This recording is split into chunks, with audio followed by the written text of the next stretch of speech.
అని అన్న బెల్ట్ తీసుకొని కొట్టడానికి వచ్చింది. నా షాపుని కొట్టకురా, నేను కొట్టినా కొట్టుకుంటా, పెట్టినా పెట్టుకుంటా, నా షాపు మీద నువ్వు చెయ్యొద్దు అనేసి దొబ్బాడు. దొబ్బినా కూడా ఆగలేదు అన్న, మనోజ్ అని ఆగలేదు. దానివల్ల ప్రసాద్ దెబ్బ కొట్టిండు. అన్న సార్ ఏంటంటే కొట్టొద్దు నా షాపు, నేను భయం పెట్టుకుంటా, కొట్టకురా అన్నాడు. ఇద్దరు దానివల్ల ఇక ఆ షాపు గురించి ఏదంతా గొడవ, తండ్రి కొడుకుని నెట్టుకున్నారు. అసలు దెబ్బలు నాకు తెలిసి దెబ్బలు తగ్గలేదు, ట్రై చేసుకున్నారు. దెబ్బలు తగినంత ఇది ఏం పాత ఉన్నాయి, అది ఇది ఒకటేసారి. అన్నదమ్ములకు మంచి వద్దలు ఉన్నాయి.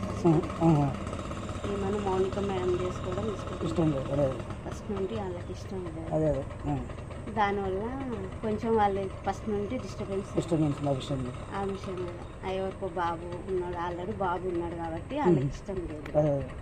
ఇంకా దానివల్ల దూరం అది జాబు వల్లనే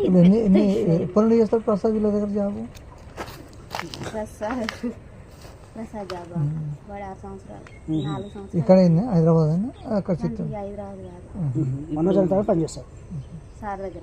ఇప్పుడు ఇంట్లో ఎవరెవరు ఉన్నారు? మనోజ్ అన్నుండు, మౌనిక ముందు, అమ్ముండు, ముగ్గురు. సార్ లేడా? మార్నింగ్ మేడం వచ్చా, ప్రసన్న మేడం వచ్చింది కదా,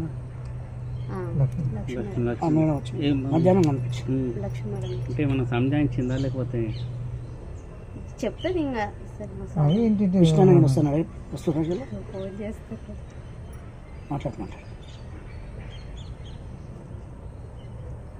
అన్న నా ఫోన్ అందరి ఫోన్ హ్యాండ్ ఓవర్ చేసుకున్నాడు, కానీ నా మీద నమ్మకం ఎక్కువ. నా ఫోన్ ఒక్కటే హ్యాండ్ ఓవర్ చేసుకున్నాడు.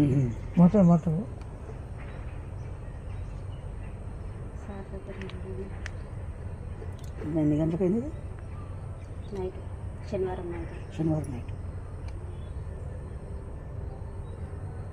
అంతేనా? ఇక్కడ ఇంకా సారు ఇక్కడ ఏం జరుగుతుందో తెలుసుకోవడానికి ఫోన్ చేద్దాం అన్న. రాడు, నాకు తెలిసి మా విష్ణు అన్న రాడు. కానీ ఈయన భయం ఏంటంటే, విష్ణు అన్న ఏంటంటే సారు మీద చెయ్యి వేసిన ఎవరన్నా ఏమన్నా అన్న ఒప్పుకోడు. ప్రాణం తండ్రి కొడుకు, పెద్ద కొడుకు చెయ్యేసిండు. అందుకని డాడీని ముట్టుకుంటావా అని కోపం ఉంటుంది అన్నకు, అంతే తప్ప. మొన్న వచ్చారు, టపాకాయలు కాల్చారు, పాపకు 1,00,000 రూపాయలు చేతిలో పెట్టాడు, మంచిగా ఉన్నారు. మనోజ్ అన్న పాపం